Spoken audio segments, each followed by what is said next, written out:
الحمد لله كفى وسلام على عباده الذين اصطفى أما بعد فأعوذ بالله من الشيطان الرجيم بسم الله الرحمن الرحيم إنا أنزلناه في ليلة القدر وما أدراك ما ليلة القدر ليلة القدر خير من 1000 شهر تنزل الملائكة والروح فيها بإذن ربهم من كل أمر سلام هي حتى مطلع الفجر. وكما ورد في الحديث الصحيح قال النبي صلى الله عليه وسلم من قام ليلة القدر إيمانا واحتسابا غفر له ما تقدم من ذنبه او كما قال النبي صلی اللہ علیہ وسلم. قابل احترام دینی بھائیو اور عزیزو، ماہ مبارک رمضان جس کا ہمیں انتظار تھا وہ آیا اور ختم ہونے کو ہے. اللہ تبارک و تعالیٰ کی مہربانی اور اللہ تبارک و تعالیٰ کی نوازش کہ پیغمبر اسلام صلی اللہ علیہ وسلم کی اس امت کو یعنی ہم سب کو اللہ تعالیٰ نے رمضان جیسا مبارک مہینہ بھی عطا فرمایا اور اس مہینے میں ایک رات رکھی جسے شب قدر کہا جاتا ہے کہ اس ایک رات میں جو عبادت کی جاتی ہے، دعائیں کی جاتی ہیں، بندگی کی جاتی ہے، اس کا ثواب کتنا ہے معلوم ہے. اللہ تعالیٰ نے قرآن مجید میں بیان فرمایا کہ 1000 مہینے عبادت کرنے کا جتنا ثواب ہے اس سے زیادہ ثواب شب قدر کی عبادت کا ہے. 1000 سال. جیسے تمام دنوں میں سب سے افضل ترین دن جمعے کا دن ہے، اور الحمدللہ آج بڑی یہ حسن اتفاق کی بات ہے کہ آج طاق راتوں میں سے 27ویں یعنی چوتھی طاق رات بھی ہے، شب قدر بھی ہے، اور حسن اتفاق کہ آج جو ہے شب جمعہ بھی ہے. جیسے تمام دنوں میں سب سے افضل ترین دن جمعے کا دن ہے جسے دنوں کا سردار کہا گیا ہے، اسی طرح مہینوں کے اندر سب سے افضل مہینہ رمضان کا مہینہ ہے. تمام فرشتوں میں سب سے افضل ترین فرشتے حضرت جبرائیل ہیں، اور تمام پیغمبروں میں سب سے افضل پیغمبر آخر الزماں جناب محمد الرسول اللہ صلی اللہ علیہ وسلم ہیں. اسی طرح تمام راتوں میں سب سے افضل ترین رات شب قدر کی رات ہے. اللہ تعالی ہمیں قدردانی کی توفیق عطا فرمائے. نبی کریم صلی اللہ علیہ وسلم نے ایک مرتبہ ارشاد فرمایا کہ ایک آدمی کو کسی نے مزدوری پر لگایا اور وہ آدمی صبح سے لے کر ظہر کی نماز تک مزدوری کرتا ہے، اور مالک اسے 1 قیراط یعنی 1 روپیہ مزدوری دیتا ہے. اور دوسرا آدمی جس کو دوپہر سے لے کر عصر تک مزدوری پر لگاتا ہے، اور وہ آدمی ظہر سے لے کر عصر تک مزدوری کرتا ہے، اور اس کا وقت تھوڑا کم ہے صبح کے آدمی کے مقابلے میں، اور اس کو بھی 1 روپیہ مزدوری دی جاتی ہے، 1 قیراط مزدوری دی جاتی ہے. اور تیسرا آدمی جو عصر کی نماز کے بعد سے مغرب کی نماز تک مزدوری کرتا ہے، جس کا وقت دوسرے آدمی کے بنسبت اور زیادہ وقت کم ہے، لیکن اس آدمی کو 2 قیراط یعنی 2 روپے مزدوری دی جاتی ہے. نبی کریم صلی اللہ علیہ وسلم فرماتے ہیں کہ پہلا آدمی یہودی ہے، حضرت موسیٰ علیہ السلام کا امتی، جس کو زیادہ محنت کرنے پر بھی تھوڑا اجر و ثواب، اور دوسرا مزدور جس نے ظہر کے بعد سے لے کر دوپہر سے لے کر عصر تک مزدوری کی، اگرچہ تھوڑا وقت کم ہے لیکن 1 ہی روپیہ ہی نہ. فرمایا آپ علیہ السلام کہ دوسرا مزدور جو ہے وہ نصرانی ہے یعنی حضرت عیسیٰ علیہ السلام کا امتی ہے، اور تیسرا مزدور جو عصر کی نماز کے بعد سے لے کر مغرب کی نماز کے درمیان میں مزدوری کرتا ہے، جس کا وقت بہت تھوڑا سر کا ہے، لیکن تھوڑے سر کے وقت میں اس کو 2 قیراط 2 روپیے اس کو مزدوری دی جاتی ہے. نبی پاک علیہ السلام فرماتے ہیں کہ تیسرا مزدور یہ میرا امتی ہے، محنت اس کو تھوڑی سر کی کرنی ہے، لیکن اللہ تبارک و تعالیٰ دوسرے امتیوں کے مقابلے میں اجر و ثواب زیادہ دے کر دوسرے امتیوں کے مقابلے میں اس کو اور زیادہ آگے بڑھانا چاہتے ہیں. انہی میں سے ایک شب قدر بھی ہے. شب قدر کیوں دی گئی امت مسلمہ کو؟ چنانچہ احادیث مبارکہ میں ہے کہ نبی کریم صلی اللہ علیہ وسلم نے بنی اسرائیل کے ایک ایسے مجاہد کا تذکرہ جس نے 1000 مہینے تک اللہ کے راستے میں جہاد کیا. حضرات صحابہ کو بڑا رشک آیا اس کے اوپر، اور حضرات صحابہ نے سوچا کہ ہم کتنی بھی عبادت کریں لیکن اس ایک مجاہد کی عبادت کے برابر ہم نہیں پہنچ سکتے. اللہ تبارک و تعالیٰ نے حضرات صحابہ کے رنج کو اور رشک کو دور کرنے کے لیے آسمان سے حضرت جبرائیل کو بھیجا اور قرآن مجید کی سورہ قدر سنائی، جس میں شب قدر کے فضائل بیان کیے گئے ہیں کہ انا انزلناہ فی لیلۃ القدر، کہ بے شک ہم نے قرآن مجید کو شب قدر میں نازل فرمایا ہے. وما ادراک ما لیلۃ القدر، اے لوگوں تمہیں کیا معلوم شب قدر کسے کہا جاتا ہے؟ شب قدر کیا چیز ہے؟ لیلۃ القدر خیر من 1000 شہر، شب قدر 1000 مہینوں سے بہتر ہے، 1000 مہینوں سے افضل ہے. یعنی 1000 مہینوں تک عبادت کرنے کا جتنا ثواب ہے اس سے زیادہ ثواب شب قدر کی عبادت کا ہے. تنزل الملائکۃ والروح، آج کی رات میں آسمان سے فرشتے اترتے ہیں اور روح سے مراد حضرت جبرائیل ہیں، اور جبرائیل بھی آتے ہیں. سدرۃ المنتہا کے ہزاروں ہزار فرشتوں کی جماعت کے ساتھ حضرت جبرائیل دنیا میں تشریف لاتے ہیں. چنانچہ نبی کریم صلی اللہ علیہ وسلم فرماتے ہیں کہ آج کی رات حضرت جبرائیل فرشتوں کے ساتھ آتے ہیں اور 4 جھنڈے لے کر آتے ہیں، 4 علم لے کر آتے ہیں، اور وہ 4 کے 4 جھنڈے دنیا میں 4 مقدس مقامات پر گاڑ دیتے ہیں. ایک کعبے کے اوپر، اور دوسرا روضے رسول کے اوپر، حضور پاک علیہ السلام کی گنبد خضرا کے اوپر، اور تیسرا جھنڈا بیت المقدس کے اوپر مسجد اقصی کے اوپر، اور چوتھا جھنڈا کوہ طور کے اوپر جہاں پر حضرت موسیٰ علیہ السلام اللہ سے ہم کلام ہوئے تھے، اور موسیٰ علیہ السلام نے 40 راتیں وہاں پر اعتکاف کی تھی، جس کے نتیجے میں اللہ تبارک و تعالیٰ نے حضرت موسیٰ علیہ السلام کو تورات جیسی عظیم کتاب عطا کی تھی.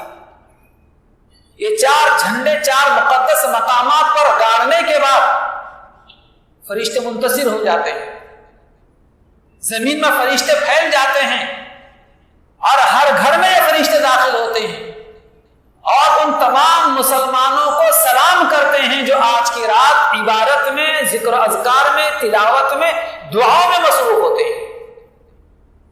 اور ان تمام مسلمانوں سے فرشتے آج کی رات مصافحہ کرتے ہیں، سلام کرنے کے بعد مصافحہ کرتے ہیں.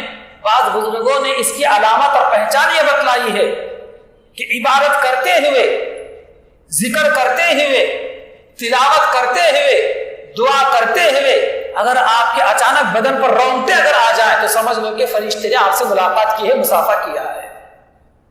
بعض مرتبہ ہوتا ہے اس طرح. تو تمام گھروں میں فرشتے داخل ہوتے ہیں. پھر فرشتے حضرت جبرائیل علیہ السلام سے پوچھتے ہیں کہ جبرائیل، آج اللہ تبارک و تعالیٰ نے اپنے بندوں کے ساتھ میں کیا معاملہ کیا ہے؟ تو حضرت جبرائیل علیہ السلام فرشتوں کو بتلاتے ہیں کہ اللہ تبارک و تعالیٰ نے 4 لوگوں کے علاوہ باقی سارے لوگوں کو معاف کر دیا ہے، سب کو بخش دیا ہے. جانتے ہیں وہ 4 لوگ کون ہیں؟ اللہ تعالیٰ ہماری ان 4 قسم کے لوگوں سے حفاظت فرما جن کی آج مقدس رات میں، بابرکت رات میں ان کی بخشش نہیں ہوتی، مغفرت نہیں ہوتی. ایک تو ہے شرابی، شراب کا پینے والا. نبی کریم علیہ السلام کی ارشاد میں یہ 4 لوگ موجود ہیں. سب سے پہلا آدمی شراب کا پینے والا جو نشہ کرتا ہے، ایسے آدمی کی آج کی رات میں بخشش نہیں ہوتی. اس لیے بھائیو کبھی مسلمان نشہ نہیں کرنا چاہیے. یہ نہیں کہ شراب کی دکان پر جا کر بوتل خرید کر اس کو پینا یہی نشہ نہیں ہے. کوئی بھی ایسی نشہ کی چیز استعمال نہیں کرنا چاہیے، چاہے کھانے کے اعتبار سے ہو، چاہے پینے کے اعتبار سے ہو، چاہے سونگنے کے اعتبار سے. بعض چیزیں ایسی بھی ہیں سونگ لو تو نشہ چڑھ جاتا ہے. کہ آج جیسے مبارک مقدس رات میں ایسے لوگوں کی بخشش نہیں ہوتی. اور دوسرا وہ آدمی جس کی بخشش نہیں ہوتی جو اپنے ماں باپ کی نافرمانی کرتا ہے، اپنے ذات سے ماں باپ کو تکلیف دیتا ہے، دکھ پہنچاتا ہے، اس کی بخشش نہیں ہوتی۔ دوستو، ماں باپ دنیا کے اندر ایسی نعمت ہیں جن کا کوئی دنیا میں بدل نہیں ہے۔ جن ماں باپ نے اپنے 5 اور 4 اور 6 اور 7 اور 10 اولاد کو بڑی خوشی سے پالا ہے، پروان چڑھایا ہے، اور 7 اولاد ہو کر، 4 بیٹے ہو کر، 2 بیٹے ہو کر 2 بوڑھے ماں باپ کی خدمت نہیں کر سکتے اور ان کو پال نہیں سکتے، ان کی ضروریات پوری نہیں کر سکتے، کتنی شرم کی بات ہے۔ اس لیے ماں باپ اگر کسی کے حصے میں آتے ہیں، سمجھ لو کہ جنت تیرے حصے میں آ گئی، دنیا و آخرت کی ساری بھلائیاں ہمارے حصے میں آ گئی۔ خوشی خوشی ماں باپ کی خدمت کو قبول کر لینا چاہیے، اللہ پاک کے ساتھ ہمیں عطا فرمائے۔ اور تیسرا وہ آدمی جس کی آج کی مقدس رات میں بخشش نہیں ہوتی، وہ قطع رحمی کرنے والا، یعنی اپنے رشتہ داروں سے بلا وجہ کے لڑتے جھگڑتے رہنے والا، اپنے خاندان والوں سے، رشتہ ناتوں کے لوگوں سے خواہ مخواہ کے لڑائی جھگڑا مول لیتا رہتا ہے، آئے دن کوئی نہ کوئی نئی بحث چھیڑتا رہتا ہے۔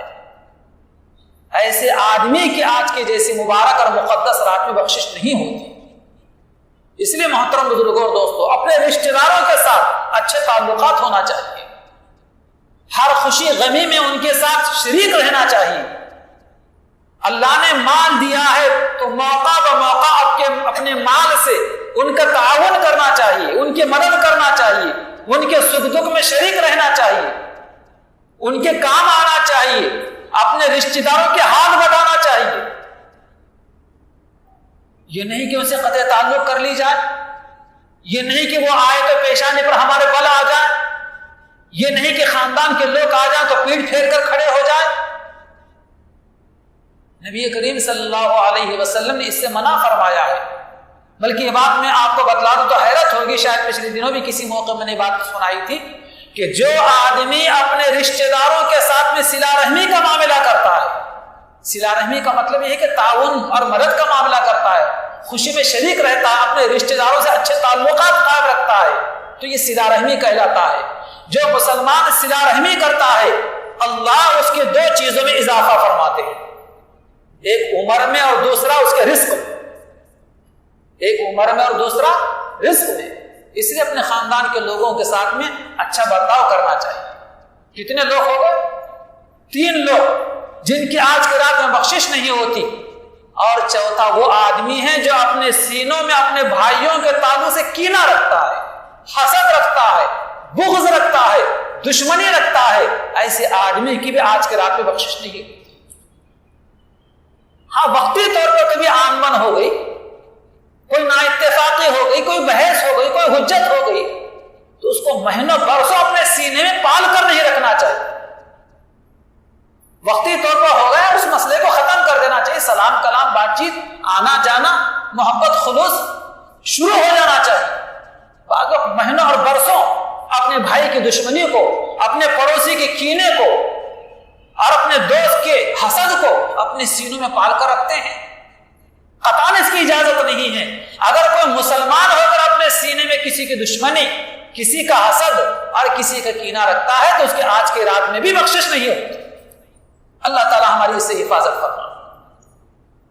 اور وہ فرشتے جو آج کی رات تمام مسلمانوں کے گھروں میں جاتے ہیں اور عبادت کرنے والوں سے مصافحہ کرتے ہیں اور ان کو جا کر سلام کرتے ہیں، نبی پاک علیہ السلام فرماتے کہ وہ آسمان سے آنے والے فرشتے سب گھر میں جاتے ہیں لیکن 4 گھروں میں نہیں جاتے۔ خدا کرے کہ ہمارا گھر ان 4 گھروں میں سے نہ ہو۔ کون سے 4 گھر ہیں وہ؟ نبی کریم علیہ السلام فرماتے ہیں کہ ایک وہ گھر جس گھر میں کتا ہو، اس گھر میں رحمت کے فرشتے نہیں آتے۔ اس لیے کبھی مسلمان کو کتا نہیں پالنا چاہیے۔ ہاں، پیغمبر اسلام علیہ السلام نے ایک حدیث مبارکہ میں 3 لوگوں کو کتا پالنے کی اجازت دی ہے، لیکن اس کے علاوہ کسی اور کو کتا پالنے کی اجازت نہیں ہے۔ کون سی 3 چیزیں ہیں؟ ایک تو یہ ہے کہ آپ کو شکار کا شوق ہے تو شکار کے لیے کتا پالنے کی اجازت ہے. اور دوسرے یہ ہے کہ آپ کے پاس میں مویشی ہیں، جانور ہیں، بکریاں ہیں، گائے بیل ہیں، بھینسیں ہیں، اونٹ ہیں آپ کے پاس، تو ان جانوروں کی حفاظت کے لیے کتا پالنے کی اجازت ہے. اور تیسرے ہے کہ آپ کو کھیتی باڑی ہے تو اپنے کھیتی کی حفاظت کے لیے کہ جانور نہ آئیں اور آپ کی کھیتی کو خراب نہ کریں، کوئی چور اچکا آ کر آپ کے فصل نہ لوٹ لے، اس لیے کھیتی کی حفاظت کے لیے کتا پالنے کی اجازت ہے. ان تین ہی صورتوں میں کتا پالنے کی اجازت ہے. اس کے علاوہ کسی مسلمان کو بحیثیت مسلمان ہونے کے کتا پالنے کی اجازت نہیں ہے. اگر کوئی مسلمان ہو کر کتا پالتا ہے تو نبی کریم صلی اللہ علیہ وسلم فرماتے ہیں کہ اس کے نام اعمال میں سے روزانہ 1 قیراط نیکیاں کم ہو جاتی ہیں. روزانہ کتنی نیکیاں؟ 1 قیراط نیکیاں. 1 قیراط نیکیاں کسے کہا جاتا ہے معلوم ہے؟ 1 قیراط نیکی احد پہاڑ کے برابر. نبی کریم علیہ السلام کا فرمان ہے، آپ فرماتے ہیں کہ جو مسلمان کسی کے جنازے میں شریک ہو تو اسے 1 قیراط نیکیاں ملتی ہیں، اور کوئی دفن تک شریک ہو تو اسے 2 قیراط نیکیاں ملتی ہیں. صحابہ نے پوچھا کہ یا رسول اللہ صلی اللہ علیہ وسلم قیراط کیا چیز ہے؟ تو آپ علیہ السلام فرمایا کہ قیراط اتنا بڑا ثواب ہے جتنا کہ احد پہاڑ ہے. تو جو آدمی بلا وجہ کے ان 3 صورتوں کے علاوہ شوق سے کتا پالتا ہے، روزانہ 1 قیراط نیکیاں اس کے نام اعمال میں سے کم ہو جاتی ہیں. اللہ ہماری حفاظت فرمائے. تو جس گھر میں کتا ہوتا ہے اس گھر میں آج رحمت کے فرشتے نہیں آتے. دوسرے، جس گھر میں خنزیر ہو، اللہ کا شکر ہے الحمدللہ کہ مسلمان کبھی خنزیر نہیں پالتے. اور تیسرا وہ گھر جس میں آج کی رات رحمت کے فرشتے نہیں آتے، وہ گھر ہے جس میں کوئی تصویر ہو. اس لیے اپنے گھروں میں کبھی تصویر لٹکا کر نہیں رکھنا چاہیے. تصویر اتارنے کی ممانعت آئی ہے، آپ نے منع فرمایا ہے، لیکن باضابطہ جس گھر میں تصویر لٹکائی گئی ہو، تصویر آویزہ کی گئی ہو، بعضوں کو شوق ہوتا ہے خوبصورت گھوڑے کی، اونٹ کی، کتوں کی تصویریں اپنے گھر میں لگاتے ہیں مہمان خانے میں. بعض مطلب اپنے بچوں کی تصویریں، بعض مطلب پورے فیملی کی فوٹو لگاتے ہیں، بعض مطلب اپنے مرحوم ماں باپ کی فوٹو لگا اپنے آفس میں لگاتے، اپنے گھر میں لگاتے ہیں. جائز نہیں. لاکھ اس جگہ پر نماز پڑھیے، تلاوت کیجیے، ذکر کیجیے جہاں پر تصویریں لگی ہوئی ہو، وہاں پر رحمت کے فرشتے نہیں آتے، اور آج کے رات میں بھی نہیں آتے. اس لیے اپنے گھر میں تصویریں نہیں لگانا چاہیے. یہ 3 مکانات.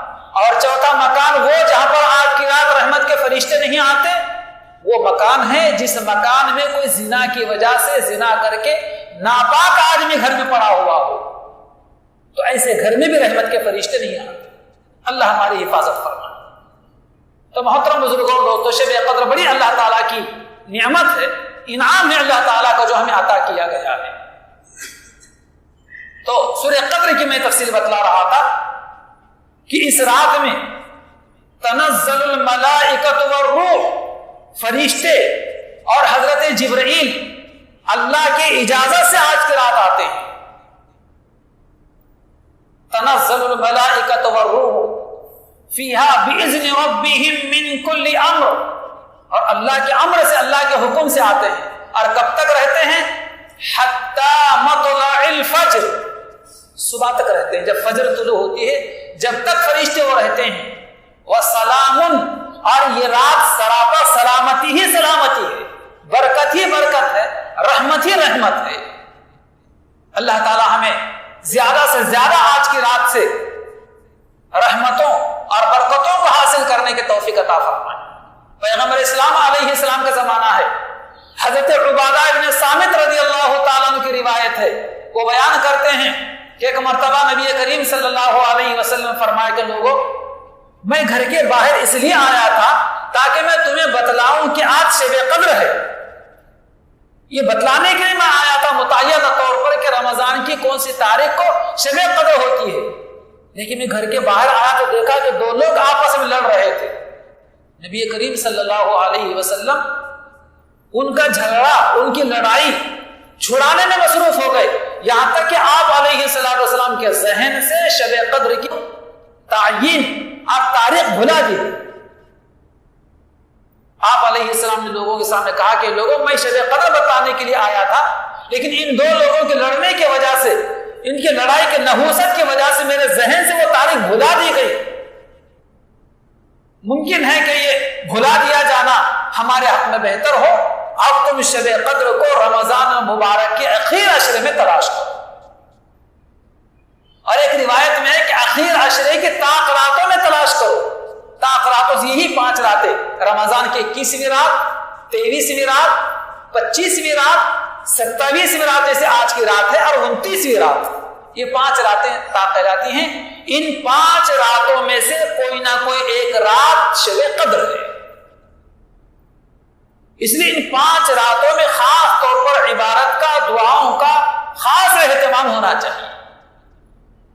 لیکن ایک صحابی ہیں حضرت ابی ابن کعب رضی اللہ تعالیٰ عنہ، جن کو صحابہ میں قاری قرآن ہونے کا شرف حاصل ہے۔ اللہ تعالیٰ نے حضور کو حکم فرمایا تھا کہ حضور اپنا قرآن ابی ابن کعب کو سنائے، اور سب سے پہلے مسجد نبوی میں تراویح کے امام بننے والے تمام صحابہ میں اگر کوئی صحابی ہیں تو وہ یہی صحابی ابی ابن کعب رضی اللہ تعالیٰ عنہ کھا کر بیان کرتے ہیں کہ رمضان کے اخیر عشرے کے طاق راتوں میں سے 27ویں رات میں ہی شب قدر ہوتی ہے۔ اس کا مطلب دوسری راتوں کی ممانعت نہیں ہے، ان کا اپنا ذاتی عمل وہ بیان کرتے ہیں کہ مجھے 27ویں شب میں ہی شب قدر نصیب ہوگی ہے۔ حضرت بایزید بستامی رحمۃ اللہ علیہ صف اول میں ان کا شمار ہوتا ہے، وہ بیان کرتے ہیں کہ مجھے زندگی میں 2 مرتبہ شب قدر نصیب ہوئی، اور دونوں مرتبہ میں نے دیکھا کہ وہ رمضان کی 27ویں شب تھی۔ اس اعتبار سے بھی لوگ 27ویں شب کا زیادہ اہتمام کرتے ہیں، لیکن صرف ایک ہی رات پر پکڑ کر نہیں بیٹھنا چاہیے، وہ ان 5 راتوں میں دائر ہوتی ہے، کبھی 21ویں رات کو، کبھی 23ویں شب میں، کبھی 25ویں شب میں، اور کبھی 27ویں شب میں، اور کبھی شب قدر 29ویں شب میں ہوتی ہے۔ اس لیے ان 5 شبوں میں، 5 راتوں میں خاص طور پر عبادت کا اہتمام مسلمانوں کو کرنا چاہیے۔ کبھی ایک رات میں، کبھی دوسرے رات میں، کسی سال تیسرے رات میں، اور کسی سال 5ویں رات میں یہ شب قدر ہوتی ہے۔ حضور پاک علیہ السلام کی زوجہ اور آپ کی سب سے چھوٹی بیوی حضرت عائشہ صدیقہ رضی اللہ تعالی عنہا وہ بیان کرتی ہیں، میں نے پوچھا کہ یا رسول اللہ صلی اللہ علیہ وسلم، اگر مجھے معلوم ہو جائے کہ آج شب قدر ہے تو میں اللہ سے کیا دعا مانگوں؟ اگر مجھے معلوم ہو جائے آج شب قدر ہے تو میں کیا دعا مانگوں؟ تو نبی کریم صلی اللہ علیہ وسلم نے اپنی بیوی کو یہ دعا بتلائی کہ عائشہ تمہیں معلوم ہو جائے آج شب قدر ہو تو اللہ سے یہ دعا مانگو۔ کون سی دعا؟ اللہم انک عفو تحب العفو فاعف عنی، اللہم انک عفو تحب العفو فاعف عنی۔ کیا مطلب، کیا ترجمہ ہے اس کا؟ ترجمہ یہ ہے، اے اللہ آپ معاف کرنے والے ہیں اور معاف کرنے کو پسند کرتے ہیں، بس مجھے معاف کر دیجیے۔ اے اللہ آپ معاف کرنے والے ہیں، معاف کرنے کو پسند کرتے ہیں، بس مجھے آپ معاف کر دیجیے۔ بار بار اس دعا کو دہرایا جائے، بار بار ان کلمات کو پڑھا جائے اور اللہ سے معافی مانگی جائے، مغفرت مانگی جائے۔ پچھلے زندگی میں جتنے گناہ ہم سے ہوئے ہیں سارے گناہ اللہ اپنے فضل سے معاف کر دیں گے۔ کل صبح سے پھر ہماری نئی زندگی شروع ہوگی، تو پھر پھونک پھونک کر قدم رکھ کر زندگی گزارنے کی کوشش کریں، شریعت و سنت کے مطابق زندگی گزاریں، ہر قسم کے چھوٹے بڑے گناہوں سے بچتے بچاتے ہوئے زندگی گزاریں، انشاءاللہ جنت ہمارا ہی مقدر ہوگا۔ کسی اور نئی اجنبی مخلوق کے لیے جنت نہیں بنائی ہے اللہ پاک نے، جنت ہمارے لیے ہی بنائی ہے اور ہم ہی جنت کے حقدار ہیں۔ شرط یہ ہے کہ گناہوں سے بچتے ہوئے زندگی گزاریں اور اعمال صالحہ کا، نیک اعمال کا کافی ذخیرہ ہم اپنے پاس رکھیں۔ اس طریقے سے ہونا چاہیے۔ حضرت انس رضی اللہ تعالیٰ عنہ کی روایت ہے، نبی کریم صلی اللہ علیہ وسلم نے ایک مرتبہ بیان فرمایا کہ لوگوں، رمضان المبارک کا مہینہ تمہارے اوپر آیا ہے، بہت بڑا مہینہ ہے، اور اس مہینے میں ایک رات ہے، وہ رات 1000 مہینوں سے بڑھ کر ہے۔ جو آدمی اس رات سے یعنی شب قدر سے محروم رہا تو وہ ساری خیر سے محروم رہا، ساری خیر سے محروم رہا۔ اس لیے ہمیں محروم نہیں رہنا ہے آج کی رات میں، بلکہ ہمیں آج کی رات میں مالا مال ہونا ہے۔ تو یہ چند باتیں شب قدر کے تعلق سے میں نے بتلا دی ہیں۔ اللہ تعالیٰ سے دعا ہے کہ اللہ تعالیٰ ہمیں عمل کی توفیق عطا فرمائے۔ اگر آج اللہ توفیق دے دے اور ہم صلاۃ التسبیح کی نماز پڑھنا چاہیں تو یہ بھی بڑی عظیم نماز ہے۔ نبی کریم صلی اللہ علیہ وسلم نے اپنے چچا کو خاص طور پر یہ نماز سکھلائی تھی، اور آپ نے فرمایا تھا کہ چچا جان، کیا میں تم کو 10 چیزیں عطا کروں اور 10 باتیں بتلاؤں؟ کیا میں آپ کی 10 خدمتیں کروں کہ جس کی وجہ سے 10 قسم کے آپ کے گناہ معاف ہو جائیں، دن کے بھی اور رات کے بھی، اور عمدن کیے ہوئے بھی، بھول کر کیے ہوئے بھی، انجانے میں کیے ہوئے بھی، ہر قسم کے چھوٹے بھی اور بڑے بھی سارے گناہ آپ کے معاف ہو جائیں۔ پھر آپ علیہ الصلوۃ والسلام نے یہ 2 رکعت 4 رکعت صلاۃ التسبیح کے نماز کا مکمل طریقہ اپنے چچا کو بتلایا۔ میں وہ طریقے صلاۃ التسبیح کا بتلایا دیتا ہوں، غور سے سن لیجیے، یاد رکھیے، اس کے مطابق اگر سمجھ میں آتا ہے تو آپ یہ چونکہ انفرادی عمل ہے پڑھنے کی کوشش کیجیے، اگر کسی کو سمجھ میں نہیں آتا تو کوئی فرض نہیں ہے، بس جیسے عبادت کرنے آتی ہے ٹوٹی پھوٹی بہرحال ویسے عبادت کریں، اللہ تعالیٰ سے دعا مانگیں، ذکر کریں، تلاوت کرنے آتی ہو تو تلاوت کریں، اور اپنی دعا میں خاص طور پہ اس وقت ہمارے ملک کے لیے دعا کریں۔ اور صلاۃ التسبیح کے طریقہ جو نبی کریم صلی اللہ علیہ وسلم نے چچا کو سکھلایا تھا، جس کی وجہ سے 10 قسم کے اپنے گناہ معاف ہوتے ہیں۔ نیت اس طریقے سے کی جائے کہ میں نماز پڑھتا ہوں، صلاۃ التسبیح کے 4 رکعت خاص اللہ تعالیٰ کے واسطے، منہ میرا خانہ کعبہ کی طرف، اللہ اکبر، نیت باندھ لی جائے۔ نیت باندھنے کے بعد ثنا پڑھی جائے، ثنا پڑھنے کے بعد 15 مرتبہ تیسرا کلمہ سبحان اللہ، الحمدللہ، ولا الہ الا اللہ، اللہ اکبر، یہیں تک پڑھا جائے، اگرچہ کہ آگے تک بھی پڑھ سکتے ہیں، لا حول ولا قوت الا باللہ، یہ بھی پڑھ سکتے ہیں، لیکن یہیں تک پڑھ لیں اللہ اکبر تک۔ کتنے مرتبہ پڑھنا ہے ثنا کے بعد؟ 15 مرتبہ۔ 15 مرتبہ پڑھنے کے بعد تعوذ پڑھیے، تسمیہ پڑھیے۔ تعوذ تسمیہ کا مطلب اعوذ باللہ من الشیطان الرجیم، اسے تعوذ کہا جاتا ہے، اور تسمیہ کا مطلب بسم اللہ الرحمن الرحیم، یہ پڑھ لیجئے۔ اس کے بعد سورہ فاتحہ کی تلاوت کیجئے، اس کے بعد ضم سورت کی تلاوت کیجئے۔ ضم سورت کی تلاوت کرنے کے بعد پھر یہی کلمہ تیسرا 10 مرتبہ پڑھیے، سبحان اللہ، الحمدللہ، ولا الہ الا اللہ، واللہ اکبر۔ 10 مرتبہ تیسرا کلمہ پڑھنے کے بعد رکوع کیجئے اللہ اکبر کہتے ہوئے۔ رکوع کی تسبیح پڑھیے 3 مرتبہ 5 مرتبہ، سبحان ربی العظیم، سبحان ربی العظیم۔ یہ تسبیح 3 مرتبہ پڑھنے کے بعد رکوع میں جھکے ہی پھر 10 مرتبہ یہی کلمہ پڑھیے، تیسرا کلمہ۔ پھر سمع اللہ لمن حمیدہ، ربنا لک الحمد کہتے ہوئے کھڑے ہو جائیے۔ کھڑے ہونے کے بعد یہ 10 مرتبہ پھر کلمہ کہنا ہے تیسرا۔ پھر اللہ اکبر کہتے ہوئے سجدے میں جانا ہے، سجدے کے تسبیح پڑھنا، سبحان ربی الاعلی 3 مرتبہ 5 مرتبہ۔ یہ تسبیح ہونے کے بعد سجدے میں پڑے پڑے پیشانی ٹکائے ہوئے 10 مرتبہ یہی تیسرا کلمہ کہنا ہے۔ 10 مرتبہ پہلے سجدے میں یہ کلمہ 10 مرتبہ ہونے کے بعد پھر اللہ اکبر کہہ کر اٹھ کر بیٹھنا ہے، جلسہ جسے کہا جاتا ہے۔ پھر جلسے میں بیٹھ کر 10 مرتبہ یہی تسبیح کہنی ہے تیسرے کلمے کی۔ پھر دوسرا کلمہ، دوسرا سجدہ کرنا ہے، دوسرے سجدے میں سجدے کی تسبیح پڑھنے کے بعد 10 مرتبہ یہی کلمہ کہنا ہے۔ 75 مرتبہ ہو گیا۔ کتنے مرتبہ؟ 75 مرتبہ۔ ہر رکعت میں 75 مرتبہ، تو 4 رکعت میں 300 مرتبہ۔ کیسے 300 مرتبہ ہوگا یہ؟ سنا کے بعد 15 مرتبہ، رکوع سے پہلے 10 مرتبہ، کتنے ہو گئے؟ 10 اور 15 25 ہو گئے۔ پھر رکوع میں 10 مرتبہ، کتنے ہو گئے؟